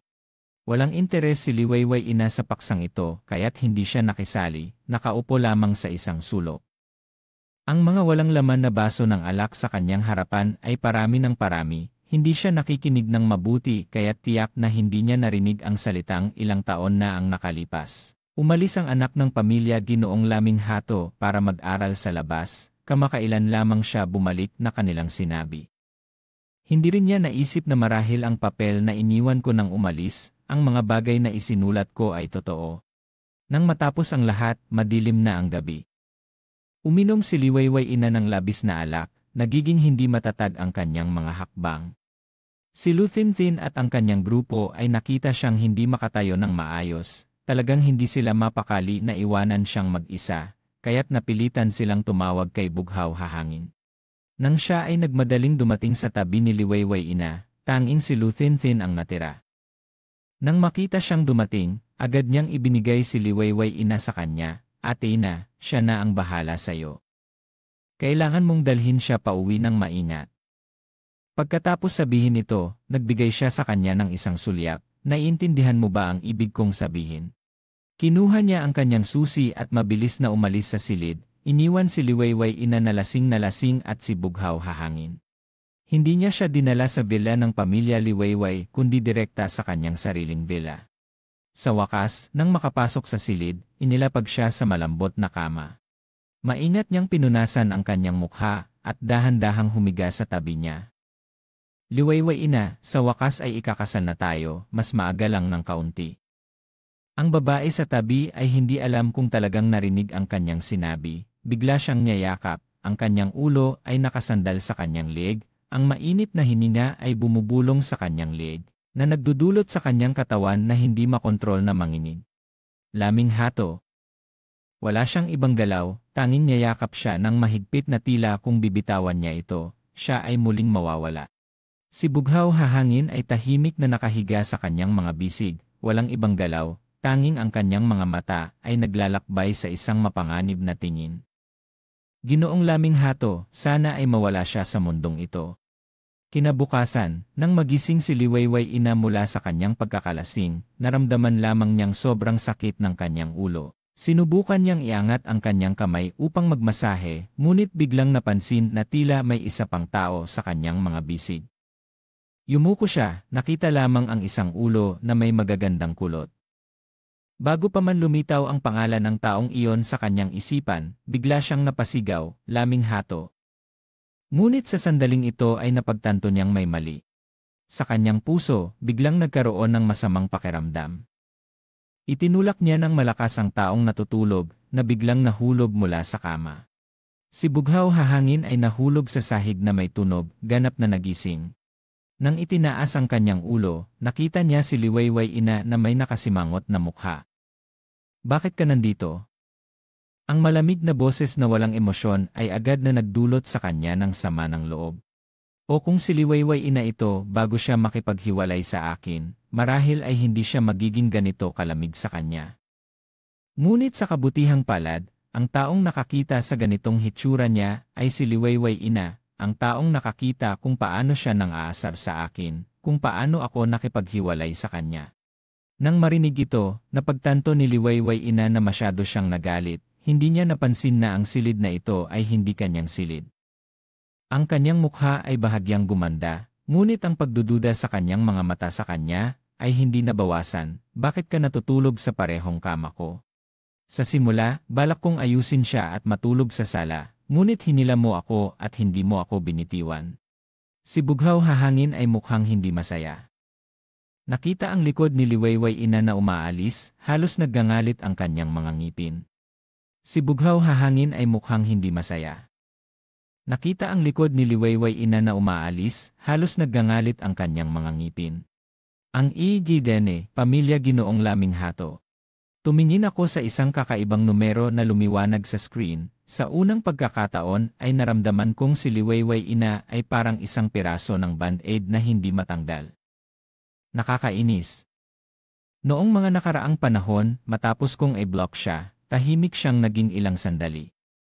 Kamakailan, hindi ko alam kung ano ang nangyari, nag-block ako ng isang numero, nagpalit siya ng ibang numero para tawagan ako muli. Matapos kong isara ang tawag at i-block ang bagong numero, ang tunog ng telepono na walang tigil na tumunog ay sa wakas tumigil. Dahan-dahan akong huminga, pinatay ang tunog ng telepono at inilapag ito ng nakaharap sa mesa. Sa wakas ay nagkaroon ako ng oras upang suriin ng mabuti ang mga dokumento sa aking harapan. Ang proyektong ito ay ang unang malaking proyekto na aking hinawakan mula nang dumating ako sa grupong PNE. Kung makakaya kong tapusin ito ng mahusay, ang aking posisyon sa mataas na pamunuan ng PNE ay magiging matatag. Noong una, tinanggap ko ang proyektong ito ng walang pag-aalinlangan, ngunit matapos kong kunin, napansin kong biglang lumitaw ang pangalan ni Liwayway Ina sa listahan ng bidding. Hindi ako natatakot na makipagtagisan kay Liwayway Ina. Ngunit hindi ko maintindihan kung ano ang layunin ng kanyang pagkilos na ito. Ang pundasyon ng grupong Liwayway ay nasa Haitian. Bigla siyang pumasok sa proyekto ng ETN, marahil ay dahil sa akin. Nang maisip ko ito, hindi ko napigilan ang pagtawa. Hindi ba naiisip ni Liwayway Ina na ang kanyang ginagawa ay napakaromantiko? Isang bahagi ay naghahanda ng kasal sa isang lalaki, habang ang kabilang bahagi ay patuloy na nakikipag-ugnayan sa ibang lalaki, sabay-sabay na naglalakad sa dalawang bangka. At naglakas loob pang sabihin sa akin na hindi tulad ng iniisip ko ang relasyon nila ni Bughaw Hahangin. Pero kahit na talagang hindi siya umiibig kay Bughaw Hahangin, ano ngayon? Sa huli, si Bughaw Hahangin pa rin ang napili niyang maging asawa. Kahit na hindi ako ang nag-iisang anak ng isang bilyonaryo, hindi niya ako dapat gawing kaibigan na naging panakip-butas. Ang bidding na ito ay partikular na masigla. Hindi lamang ang Mienili at ang grupong Liwayway, halos lahat ng mga nangungunang pamilya ng EDNA ay kasali. Siyempre, marami rin ang mga katulad ni Liwayway Ina na galing sa ibang mga lungsod. Dahil sa sobrang dami ng tao, ang mga organizer ay nag-organisa ng isang salu-salo, inanyayahan ang lahat ng mga grupong kasali sa bidding. Nang dalhin ng tiyahin ko ang imbitasyon, may misteryosong pagdapo siya sa akin. Tumingin ako sa kanyang mga mata, naisip kong may mahalagang impormasyon akong na-miss, naguguluhan akong tumingin sa kanya. May iba ka pang kailangan gawin, tiya. Nang marinig ito ng tiyahin ko, tinapik niya ako. Nakita niyang tila talagang nakalimutan ko ang mga napag-usapan ilang araw na ang nakalipas, kaya hindi na siya nagtagal sa sikreto, lumapit siya at malakas na tinapik ang aking balikat. Naku, hindi ba't sinabi ko sa iyo na makikita mo ang anak ng kaibigan ko? Ang batang iyon ay medyo abala kamakailan, hindi siya nakapag-ayos ng oras. Sakto, sa bidding na ito ay darating din siya, maaari kayong magkasama. Nang marinig kong ito ay tungkol sa pagpapakilala, agad akong nakaramdam ng kaba. Dagdag pa, ang lugar at oras ng pagkikita ay nagdulot sa akin ng sabay na pagtawa at pag-iyak. Tiya, pareho kaming pupunta sa bidding, hindi ba't magiging magkalaban kami? Ikaw ang unang nag-ayos ng date para sa kalaban sa mismong bidding. Sinunod ko ang aking sinasabi, nakipagtulungan na itinaas ang aking hinlalaki. Ngunit tila hindi ito alintana ng tiyahin ko. Ano naman ang masama? Sa loob ng arena ay mga kalaban, pero sa labas ay hindi naman tiyak. Tinanong ko na, kahit na hindi pa siya nagkaroon ng boyfriend, nagustuhan niya ang isang batang lalaki, at narinig kong parang ikaw. Nang marinig ito, nagulat ako, at naisip ko na noong nakaraang pagkakataon ay kaibigan ko na ang taong iyon. Dahil hindi ko pinansin ang hakbang ng pagkakaibigan, nakalimutan ko na ito. Lumipas na ang panahon, syempre nakalimutan ko na ang tungkol sa pakikipag-date. Ngayon na naalala ako ng tita ko, saka ko lang naisip ang taong iyon, ang taong gusto niya ay katulad ko. Matagal na kaming magkaibigan. Maari bang nakipagkaibigan siya sa akin dahil dito? Napakunot ang aking noo at ang simpatsya ko sa kanya ay unti-unting nabawasan.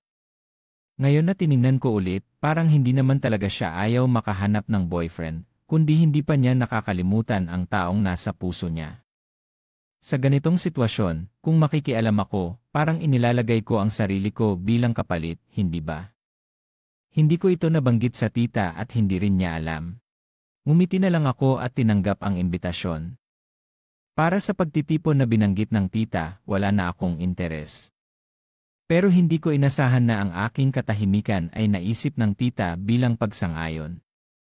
Sa araw ng bidding, kumilos ang tita ng may determinasyon, diretsong naghintay ng sasakyan sa labas ng mansyon ng pamilya si. Magandang araw, Ginoong Laming Hato. Isang babae na nakasuot ng cheongsam, nang makita akong lumabas, agad na lumapit. Nakatayo lang ako sa harap niya, hindi na umusad pa, at hindi rin nagsalita. Napansin niyang naguguluhan, ibinaba ang kanyang mga mata, tinakpan ang kanyang pagkadismaya, at pagkatapos ng ilang sandali ay sumagot, "Ako si Mayumi Mendoza. Ako si Ginoong Laming Hato." Maingat kong binanggit. Nang siya ay mag-sign na sumakay sa sasakyan, maayos akong umupo sa passenger seat. Hanggang sa magsara ang pinto ng sasakyan, hindi ko alam kung nagagalit ba ako o ano, tahimik siyang hindi nakipag-usap sa akin. Tumingin ako sa tanawin sa labas ng bintana, ngunit hindi ko maiwasang isipin ang tatlong salitang Mayumi Mendoza. Wala akong espesyal na alaala sa pangalang ito, pero parang medyo pamilyar. Dahan-dahan kong nilingon siya, nakita kong nakatuon siya sa pagmamaneho, gusto sanang magsalita pero hindi alam kung paano. Sa huli wala pa rin akong nasabi. Mabilis na huminto ang sasakyan sa harap ng bulwagan ng salu-salo. Bumaba kami ni Mayumi Mendoza. Balak kong pumasok ng diretsyo, nakalakad na ako ng kaunti pero siya ay nanatiling nakatayo sa likod. Nang lumingon ako, nakita kong nakatayo siya sa kanyang pwesto, medyo nakalutang ang kanyang mukha. Anong nangyari? Tanong ko nang nagtataka. Pinagpag niya ang kanyang mga labi, itinaas ang kanyang ulo at tumingin ng diretsyo sa akin. Ang ibang tao ay humahawak ng kamay ng kasama nila kapag pinagpag niya ang kanyang mga labi, itinaas ang kanyang ulo at tumingin ng diretsyo sa akin. Ang ibang tao ay humahawak ng kamay ng kasama nila kapag pumapasok sa salu-salo. Hindi ko alam kung bakit walang emosyon sa mukha ni Mayumi Mendoza, pero nakikita ko ang kaunting pagkabigo.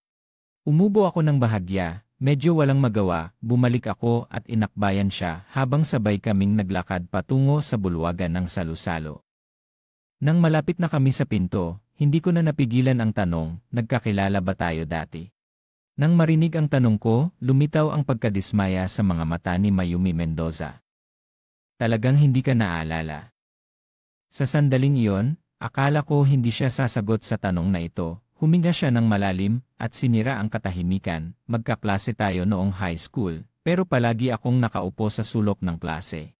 Matagal na siyang may gusto sa akin mula nang una akong lumapit sa kanya. Hindi tulad ng ibang mga estudyante na basta-basta lang bumabati at hindi na muling nakikipag-ugnayan, hindi ko siya pinabayaan dahil sa kanyang katahimikan.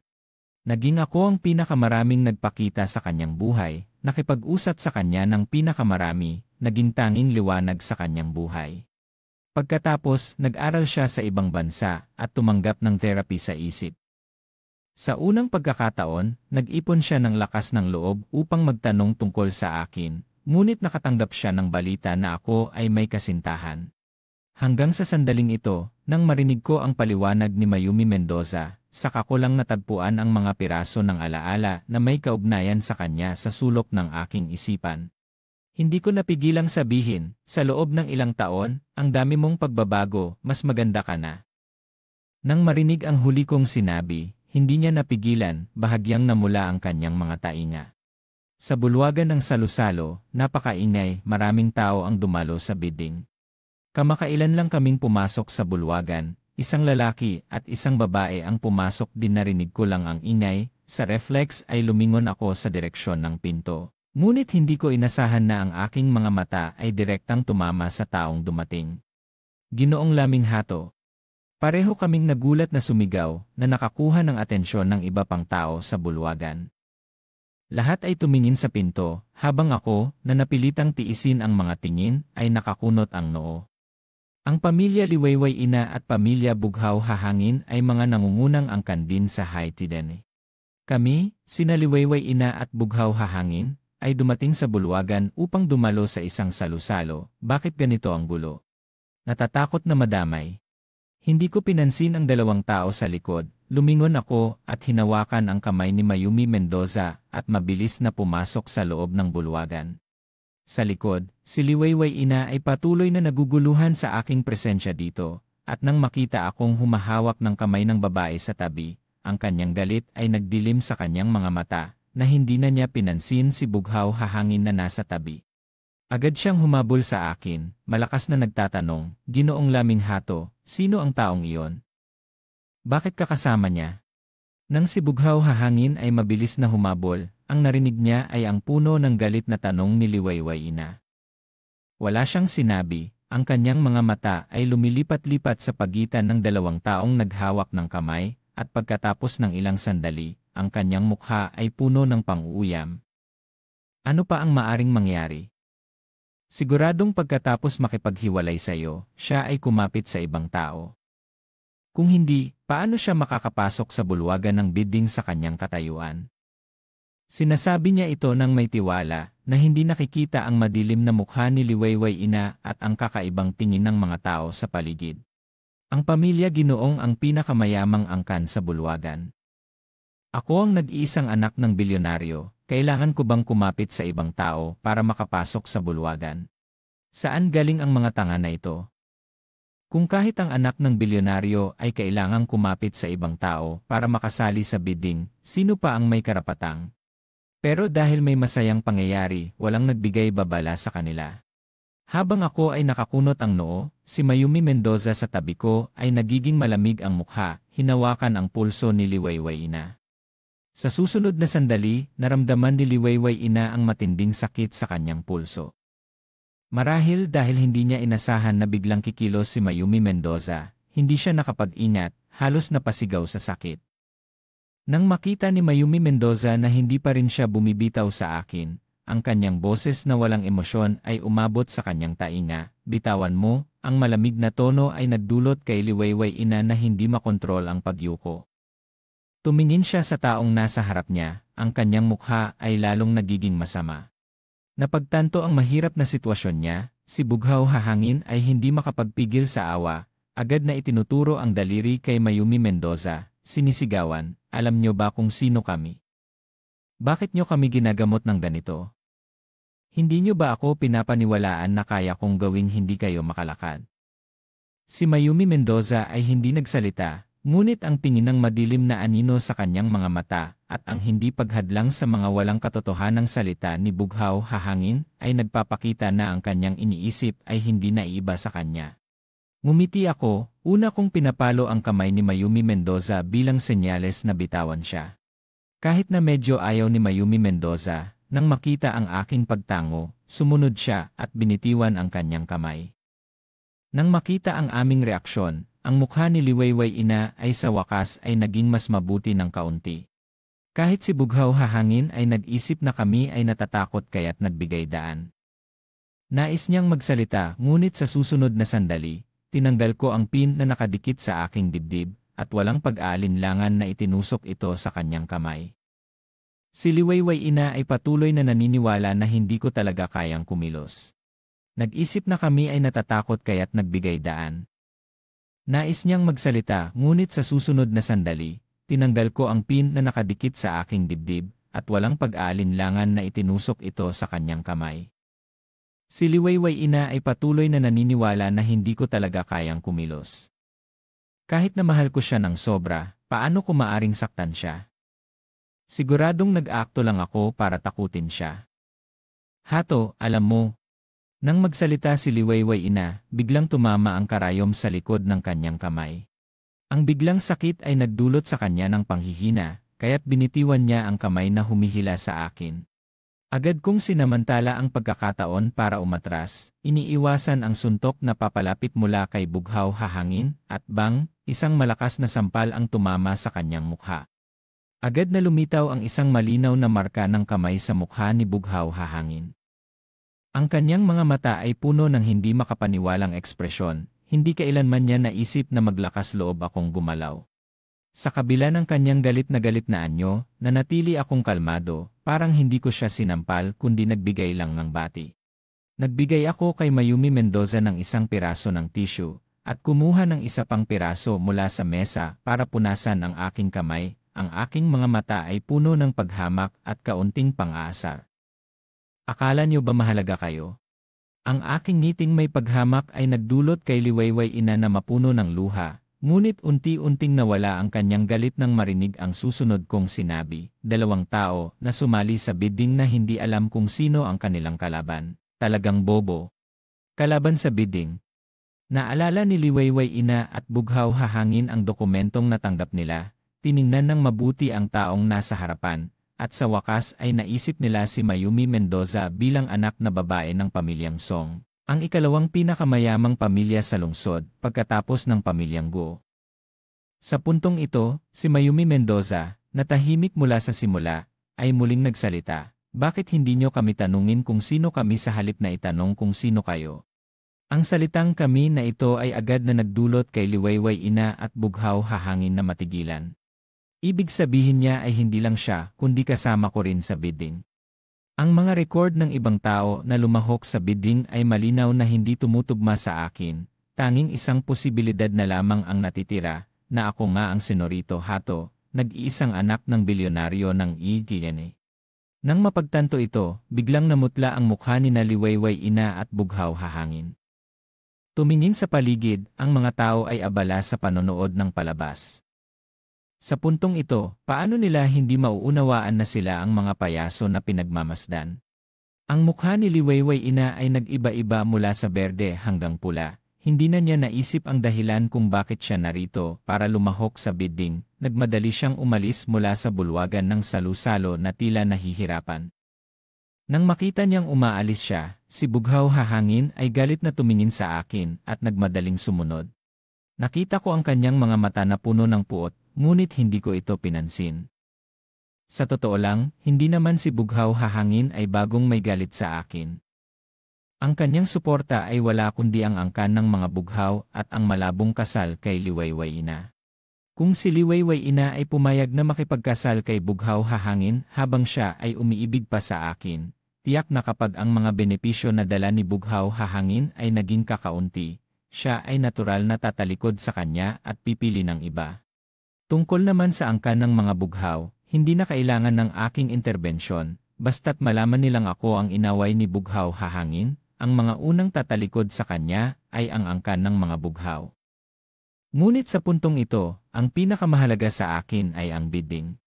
Sa tamang oras na natapos ang palabas na ito, lumitaw din ang mga organizer.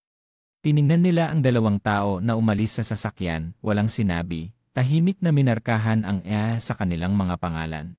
Ang proseso ng bidding ay naging tensyonado at kapanapanabik, ngunit sa huli, nakuha ko pa rin ang proyekto. Nang umuwi, si Mayumi Mendoza ay nagmaneho pabalik sa akin.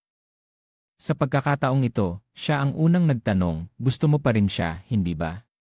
Ang tanong ay masyadong biglaan. Nagtaka ako sandali bago ko naisip kung sino ang tinutukoy niya, agad na lumabas ang aking kawalang magawa. Paano mo nasabi yon? Akala ko pumayag ka sa matchmaking dahil alam mong darating siya, kaya dinala mo ako para magpaghinala siya. Sa kabila ng lahat, nang una tayong magkita, hindi ka naman talaga masyadong magiliw. Sinasabi ng tita ko kaya dumaan lang ako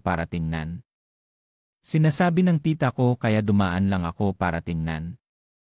Pero wala akong ugali na magdala ng ibang tao sa puso habang nakikipag-ugnayan sa mga bago.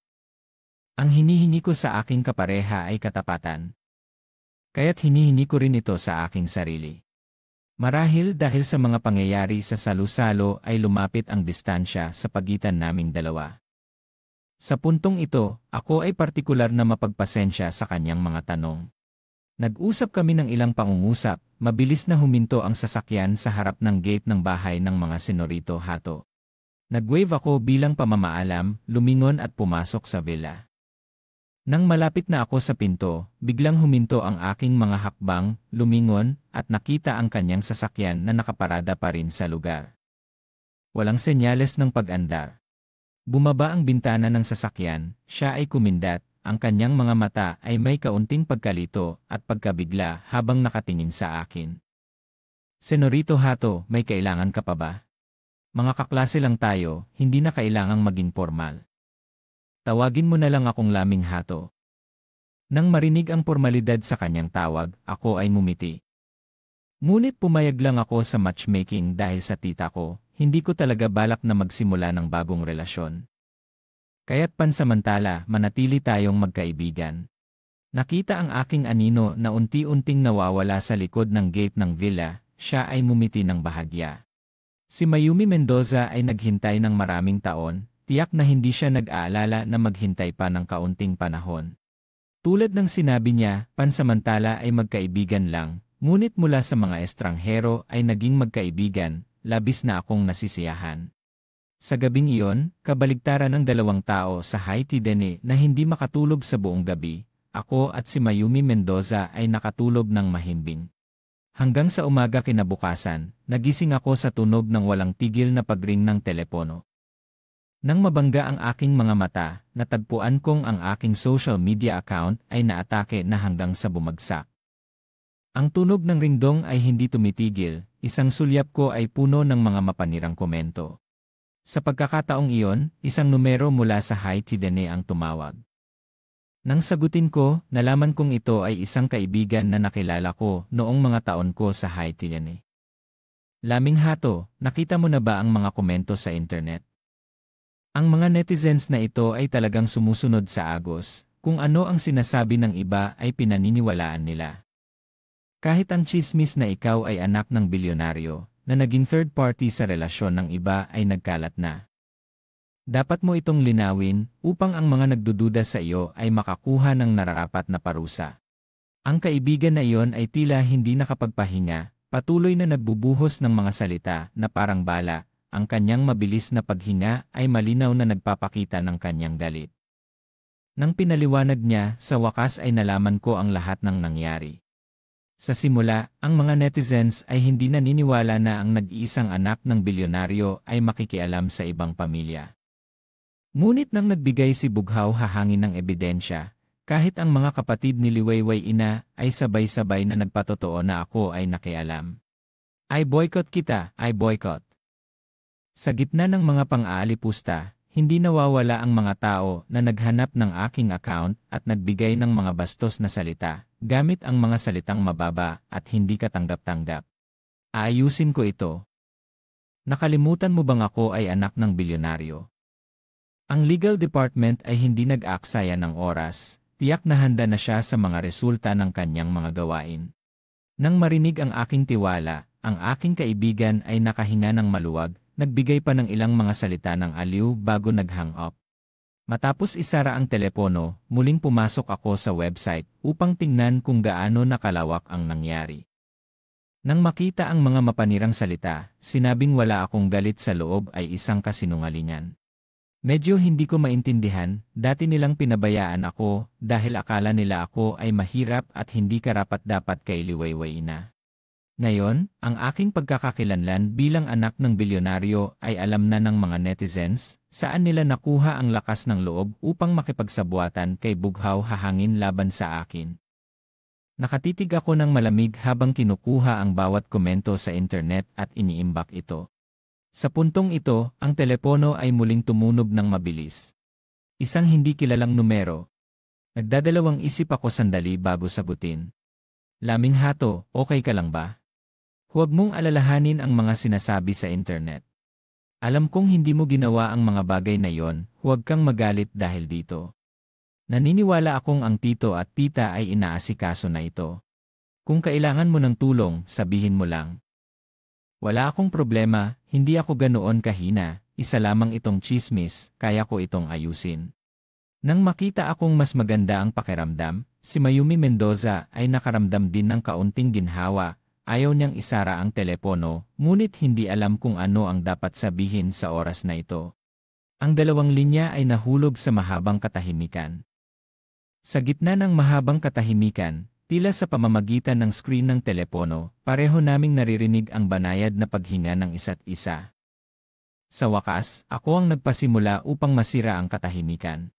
Mayumi Mendoza, salamat sa iyo. Kahit na hindi ako maapektuhan ng mga walang batayang tsismis na yon, ngunit salamat sa iyong pag-aalala. Idinagdag ko ang huling pangungusap sa isip ko at nagmadali akong isara ang telepono. Sa kabilang dako, si Mayumi Mendoza ay hawak ang telepono na nakabukas, pakiramdam na ang oras ay mabilis na lumipas. Kung maaari lamang itong huminto sa sandaling iyon, napakabuti. Sa sandaling iyon, ang dalawang tao sa magkabilang dulo ng linya sa isang mundong walang salita, tahimik na nakikinig sa hininga ng isa't isa. Para sa kanya, sapat na yon. Noong una, nang marinig ng mga magulang ko ang balita na pinagsalitaan ako sa internet, sobrang galit nila na halos makipag-ugnayan sila kay Liwayway Ina, Bughaw hahangin at sa kanilang mga kaibigan na walang modo para makagawa ng gulo. Anong tupa-tupa? Para sa akin, talagang isang pares ng mga hayop. Nahihirapan akong maaliw ang galit ng mga magulang ko. Nakita ang kanilang anyo, hindi ko maiwasang umiyak at tumawa. Sige na, huwag kayong mag-alala, hindi ko sila papayagang mang-api. Kung naglakas loob silang magkalat ng tsismis, dapat silang maghanda sa mga kahihinatnan. Sa bahay ng mga Bughaw sa Haiti-Den, nakatingin si Liwayway Ina na may matinding galit kay Bughaw hahangin na umiiyak ng labis, puno ng pagkasuklam ang kanyang mga mata. Sinabi ko sa kanya na dapat niyang itago ang kanyang mga maliliit na taktika, di ba? Noong una, akala ko may kaunting silbi siya, kaya't pinanatili ko siya, ngunit hindi ko inasahan na magiging ganito siya katapang, diretsong nakipag-ugnayan kay Mia Lucero at sa iba pa, ibinuhos ang maruming tubig kay Laming Hato. Tila binigyan ko siya ng labis na dangal. Hinawakan niya ang baba niya, pinilit siyang itaas ang kanyang ulo. Patuloy siyang umiling ngunit hindi siya nakakuha ng awa mula sa kanya. Liwayway Ina, ang taong iyon ay malinaw na anak ng isang bilyonaryo, ngunit niloko ako ng buong taon, sinabing mahirap ang kanilang kalagayan. Ngayon na nakagawa tayo ng kaaway sa kanya, hindi mo ba naiisip na may nararamdaman pa siya para sa iyo? Sa halip na maghintay na gumanti siya sa hinaharap, bakit hindi tayo magtulungan para tuluyang wasakin ang angkan ng mga senorito Hato? Nang marinig ang kanyang mga salita, unti-unting humupa ang pressure mula sa kamay ni Liwayway Ina. Tama nga, malinaw na siya ay anak ng bilyonaryo, ngunit itinago niya ito sa akin ng buong taon. Kung alam ko lang na siya ay anak ng bilyonaryo, hindi ko na kailangang magpakasal sa iba. At siya. Sa pagkakataong ito, tiyak na iniwan niya ako, nagdulot sa akin ng malaking pinsala. Bakit ko pa kailangang panatilihin ang kanyang mataas na katayuan? Bakit hindi na lang siya sumama sa pagkasira? At kapag siya ay nasa bingit na, pilit na babalik sa akin, hindi ba yon mas mabuti? Basta't patuloy tayong magpakatatag, hindi ba siya magiging pangatlong partido?